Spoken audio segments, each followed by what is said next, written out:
Vous lire la première partie d'Albert Camus, L'étranger. Aujourd'hui, maman est morte, ou peut-être hier, je ne sais pas. J'ai reçu un télégramme de l'asile, mère décédée, enterrement demain, sentiment distingué. Cela ne veut rien dire, c'était peut-être hier. L'asile de Villars est à Marengo, à 80 km d'Alger. Je prendrai l'autobus à 2 heures et j'arriverai dans l'après-midi. Ainsi, je pourrai veiller et je rentrerai demain soir. J'ai demandé 2 jours de congé à mon patron, il ne pouvait pas me le refuser avec une excuse pareille. Mais il n'avait pas l'air content. Je lui ai même dit ce n'est pas de ma faute. Il n'a pas répondu. J'ai pensé alors que je n'aurais pas dû lui dire cela. En somme, je n'avais pas à m'excuser. C'était plutôt à lui de me présenter ses condoléances.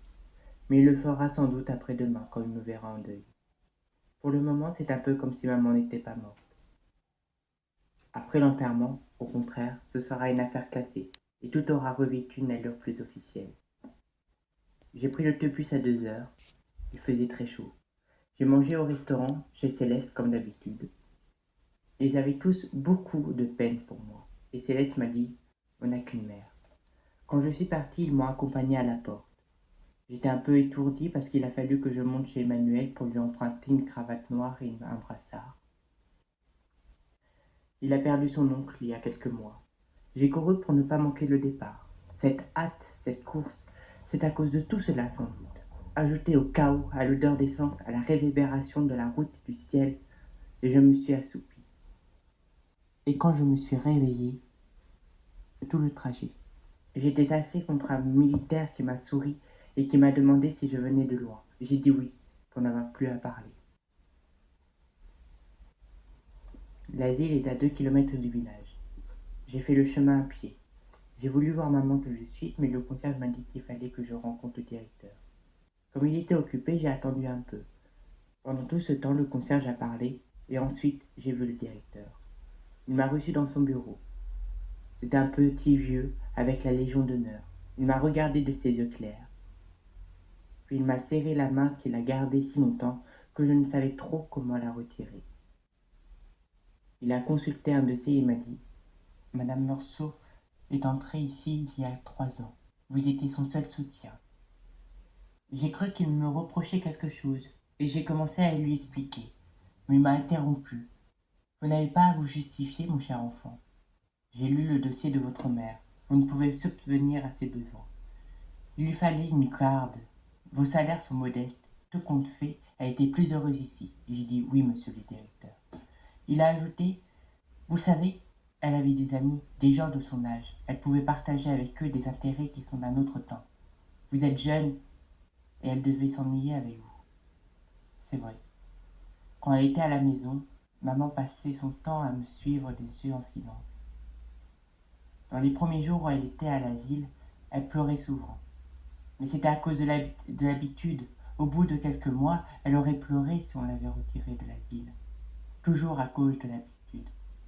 C'est un peu pour cela, dans la dernière année, je n'y suis presque plus allé.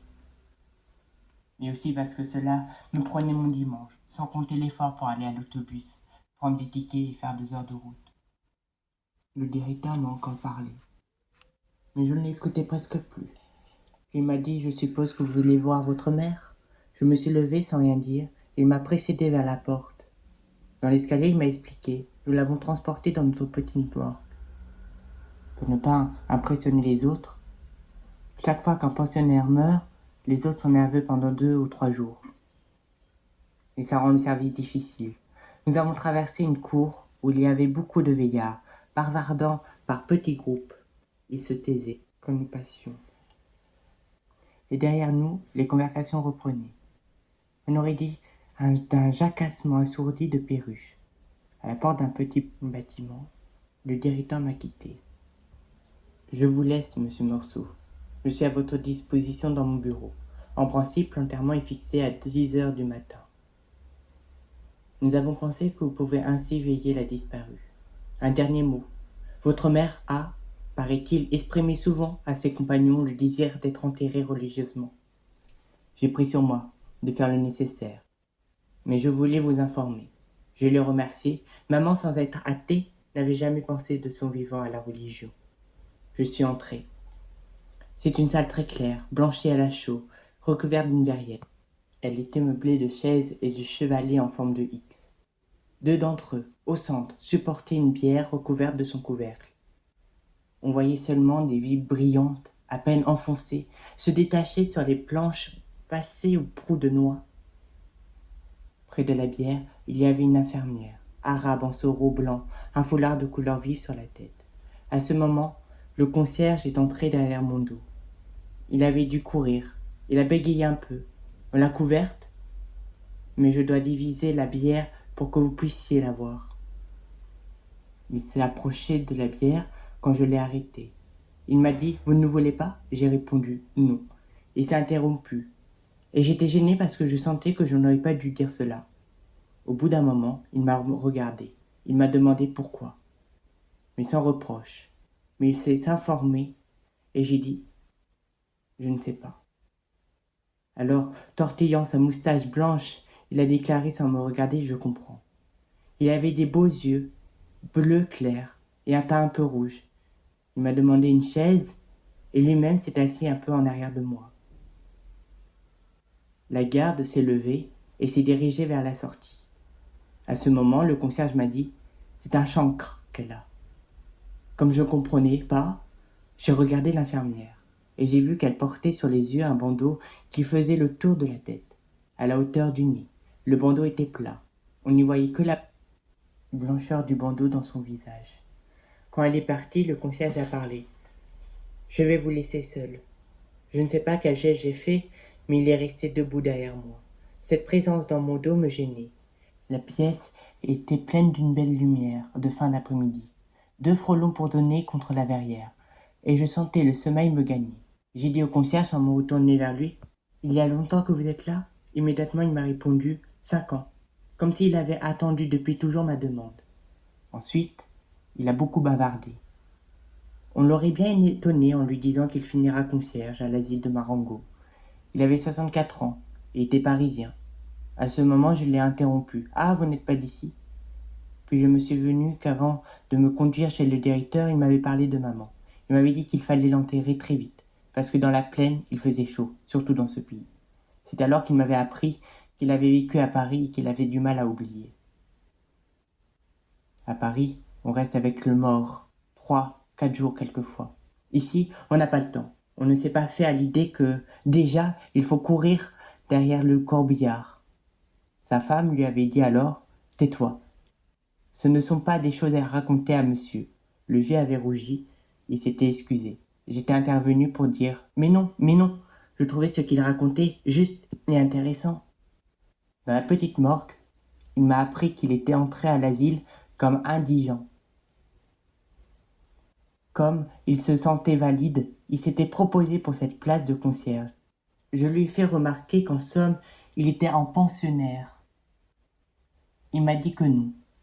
J'avais déjà été frappé par la façon qu'il avait de dire « il », les autres, et plus rarement les vieux, en parlant des pensionnaires dont certains n'étaient pas plus âgés que lui.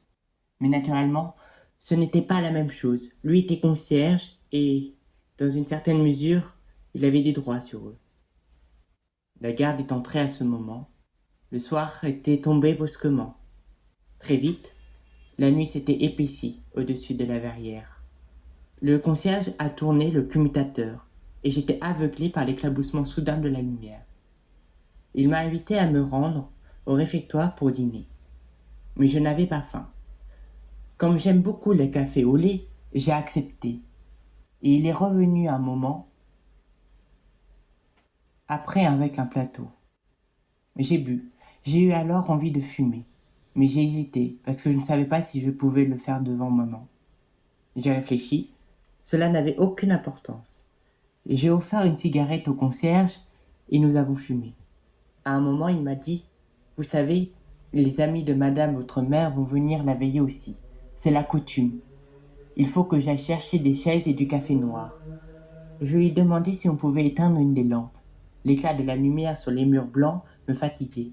Il m'a dit que ce n'était pas possible. L'installation était ainsi faite. C'était tout ou rien. Je n'ai plus beaucoup fait attention à lui.